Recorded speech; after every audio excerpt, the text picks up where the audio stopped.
When most people hear the name P.T. Barnum, they think of showmanship, circuses, and the creepy exploitation of people like Joice Heth. While it's easy to argue that he lived in a different time, it's undeniable that Barnum did some pretty bizarre things, all to fill his own wallet. Even in his time, he was loved by some and hated by most. But behind his entertainment empire were real humans, displayed, ridiculed, and used to shock the crowds. So, join us for this epic video, as we're going to look at the 15 haunting circus freaks that actually existed and performed. Number 15. The Man Turning to Stone. Charles S. Porter lived in New Haven and lived normally until he didn't. At age 13, his body began to stiffen, muscles hardened, movement slowed. Doctors diagnosed him with fibrodysplasia ossificans progressiva, which slowly turns tissue into bone. One limb at a time, his body locked itself down. With few options, Charles joined the sideshows under the name The Man Turning to Stone. He didn't perform, he endured. Audiences stared at a man slowly freezing in place.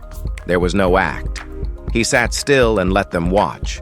Over time, he slipped off the posters, disappeared from programs, and was lost to history.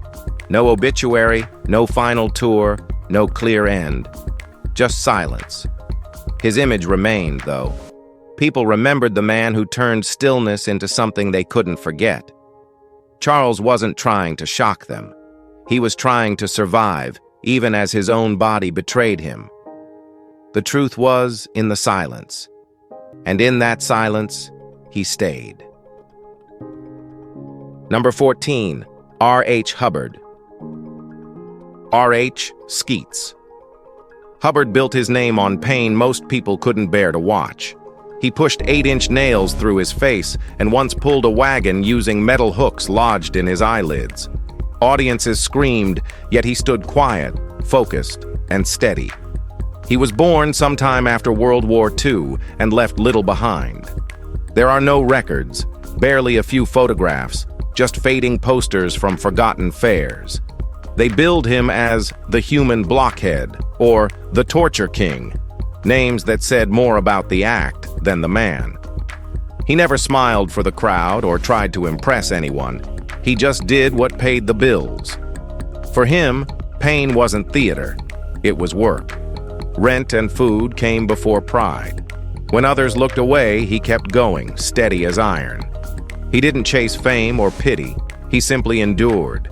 And in that quiet defiance, Skeets found something few sideshow performers ever do: complete control over his own limits. Number 13. The Mule-Faced Woman. Grace McDaniels faced cruelty before she could speak.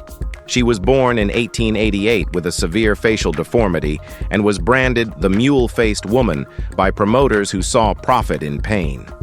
Her appearance drew whispers and stares, yet Grace met it with quiet defiance. She joined traveling circuses not because she enjoyed fame, but because it gave her a living. She married, raised a son, and kept performing even when the crowds came just to gawk. "I don't need their kindness," she once said. "I just need them to pay." Her son, born without her condition, grew troubled, drinking and stealing his way through her small earnings. Grace stayed steady, performing until her death in 1958. She was never bitter, never broken. In an era that mocked what it didn't understand, she stood with her dignity intact. The posters called her ugly, but the truth is, she carried herself with a strength most people couldn't look directly at. Number 12. The White and Black Twins. Helen Ann and Henry Sedham Walker were born in the 1860s to black parents, yet they didn't look the same. Helen had albinism, like pale skin and light eyes, while Henry's skin was dark. That alone made them marketable. They became known as the White and Black Twins, touring museum circuits from St. Louis to New Orleans. Posters exaggerated the story, claiming they were born in 1856 and had never spent a day apart. But in reality, they were just two cute siblings used to fill rooms. Census records later showed them living with their mother in New York, far from the spectacle. Henry eventually vanished from documentation, last recorded as a doorman. Helen outlived him, married 3 times, and even joined up with another albino performer named Charles Price. Their family only recently uncovered their story and marked their graves. What was once a sideshow act became a chapter reclaimed. They weren't just a gimmick, they were relatives, and now, finally, they're remembered that way they should be. Number 11. Little Count Teddy. Theo Salem, known to vaudeville audiences as Little Count Teddy, was born in 1885 in Louisville, Kentucky. He stood barely 3 feet tall, yet commanded a stage like a man twice his height. His act was clever and sharp, satirical recitals, witty monologues, and what he proudly called laughology, a mix of humor and observation that made crowds think as much as they laughed. His posters teased, smaller than Tom and still single, but behind that charm was an independent performer who refused to be labeled a sideshow act. Teddy managed his own tours, wrote his own lines, and earned respect through wit instead of spectacle. He didn't rely on sympathy or cheap applause. He worked with language, timing, and heart. Every word he spoke came with purpose. When the lights went out, audiences left smiling, not staring. He proved that a performer's power isn't in appearance, it's in what he chooses to say to the world. Number 10. William Henry Johnson. William Henry Johnson wasn't born a sideshow character. He was made into one. He came from Liberty Corner, New Jersey, but once Barnum got involved, the story shifted. They called him Zip, dressed him in a fur suit, shaved his head down to a tuft, and shoved him in a cage. The missing link, the what is it? All names cooked up to sell tickets. Zip would screech, rattle the bars, then step out and scratch away at a violin for laughs. Was he microcephalic? Possibly. But many believed he played into the role knowingly. Over decades, he worked stages from Coney Island to Europe, always returning to that same strange role. It's said that on his deathbed in 1926, he whispered to his sister, "Well, we fooled him for a long time, didn't we?" Whether it was survival, strategy, or both, he played the part better than anyone expected. Zip didn't just exist in the circus. He understood it better than most. All right, guys. Now, let's move to Number 9. The Quarterman. Dick Hilburn was born in 1918 in Bladensboro, North Carolina, with only one fully formed limb, his right arm. Everything else stopped short. That didn't stop him. Using a homemade board with wheels, he pushed himself across dusty fairgrounds, performing as the Quarterman. He ran his own tent, managed his own bookings, and even brought along another performer, Carl Norwood, the Frog Boy. When he wasn't on stage, Dick painted banners, tattooed fellow performers, and handled the day-to-day grind of a traveling show. He didn't need pity or applause, he just wanted a stage. Crowds came for curiosity, but left with admiration for his persistence. He lived between fairs, sleeping in cheap hotels and moving town to town on that same small board. Dick died in 1971 without fanfare or monuments, but his story stayed alive among the people who worked the Midway. One arm or not, he left a mark that never faded. Number 8. Bear Man. The Bear Man was a mystery nobody ever solved. The photo that survives, taken at the Greenbrier Valley Fair in 1938, shows a bearded dwarf walking on all fours, gripping stones or something like them in both hands. He looked part man, part creature, but completely human in the strange way he carried himself. Nobody knows his name, his story, or what made him move like that. He didn't speak to crowds. He didn't need to. Just being there stopped people cold. Some said he was performing, others thought he was surviving. Whatever the truth, he stood apart from the cruel carnival labels of his time. He wasn't the butt of a joke or a display of deformity. He was a man who turned what the world called limitation into presence. One photo was enough to make people remember him. Like Tyrion Lannister once said, A very small man can cast a very large shadow. Bear Man did. What do you think about him? Well, let us know. Number 7. The Frog Boy. Carl Norwood worked harder than most men, twice his size. Born with twisted limbs and shortened bones, he lived with dwarfism that left his body bent, but his spirit steady. In the old carnival circuits, they called him the Frog Boy, or the Frog Man. He wasn't decoration or pity bait. He was a worker, a performer, and a professional who took pride in showing up.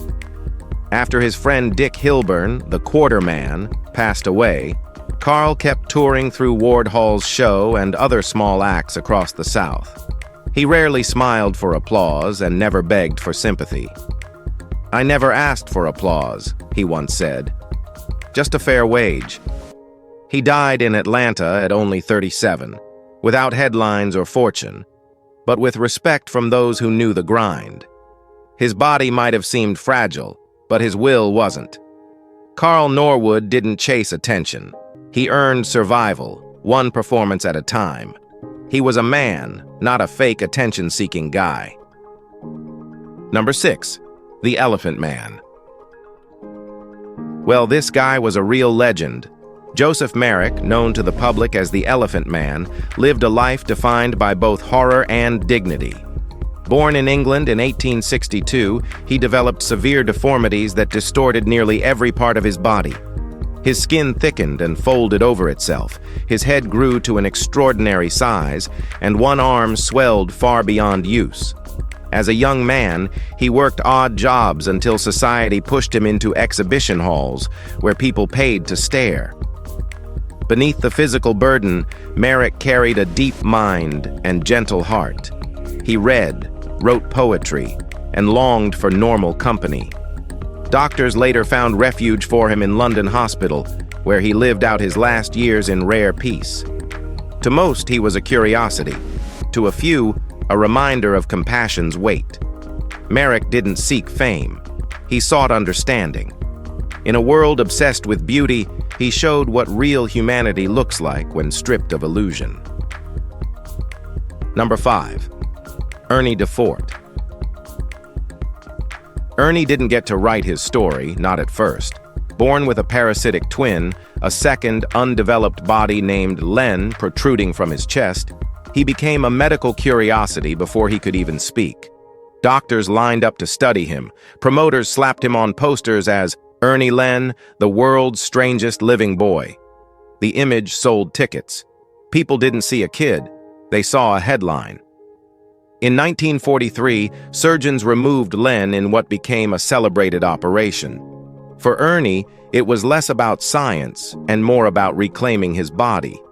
After that, he drifted from the spotlight. It's said he married, settled down, and lived quietly somewhere in the Midwest. No memoirs, no exhibitions, just silence. The reports kept his body alive in medical literature, but his own voice faded. Maybe that was the point. His life started as someone else's story, but in the end, he wrote the last chapter himself, unseen, unspoken, and entirely on his own terms. Number 4. George Williams, Turtle Boy. George Williams was born in 1859, barely 18 inches tall, with curved limbs and a frame that kept him from walking easily. Sideshow promoters called him Turtle Boy, though nobody really knew why. He had no shell, no reptilian features, just a slow grace that audiences found unforgettable. He played the harmonica and flute, performing gentle music between jokes and introductions. Crowds loved him, but the pay never matched their applause. Being black in 19th century America meant that talent rarely changed circumstance. Still, George stayed on the road for decades, performing at dime museums and small fairs from New York to Chicago. He became a regular at Huber's 14th Street Museum, one of the era's busiest venues. In 1920, records show him suing the city after tripping on a broken sidewalk, a quiet stand from a man the world overlooked. History forgot most of his story, but for years, George Williams made people listen. Number 3. The Fiji mermaid. P.T. Barnum never waited for wonders. He built them. In the 1840s, he unveiled what became his most infamous attraction, the Fiji mermaid. It wasn't a discovery from the ocean, but a stitched-together illusion. The upper half of a small monkey was fused to the tail of a fish, coated in papier-mâché, lacquer, and rumor. It was ugly, tiny, and impossible to look away from. Visitors expected beauty. They got something disturbingly real. Barnum's museum filled with gasps and laughter, and ticket sales tripled. He didn't sell truth. He sold the thrill of uncertainty. People didn't come to believe. They came to doubt together. The mermaid was grotesque, clever, and pure Barnum. A trick that worked because everyone secretly wanted it to. It blurred the line between hoax and art, between curiosity and deceit. Whether admired or mocked, the Fiji mermaid changed how people saw spectacle. It wasn't real, but its impact absolutely was. Number 2. Fakir Musafar. Roland Loomis spent half his life living conventionally before deciding that comfort was the real illusion. Renaming himself Fakir Musafar, he dedicated his body to exploring pain, endurance, and spiritual transformation. He pierced his flesh, suspended himself by hooks, and bled deliberately, not for spectacle, but for meaning. To him, the body was a sacred vessel, and suffering a doorway to awareness. His inspiration came from tribal rituals practiced for centuries across cultures. He studied them deeply and revived them with sincerity instead of imitation. In the 1970s, his performances challenged the limits of both art and flesh, forcing people to question what it meant to inhabit a human form. He didn't chase fame or attention. He sought a connection between body and spirit. Fakir called his work body play, yet it carried the weight of belief. Today, his legacy lives quietly among body modification and spiritual communities that still call him a pioneer. Number 1. George and Willie Muse. George and Willie Muse were born in Virginia, black albino brothers with tight white dreadlocks that made them impossible to miss. In 1899, they were kidnapped by sideshow scouts and told their mother was dead. That lie followed them for decades.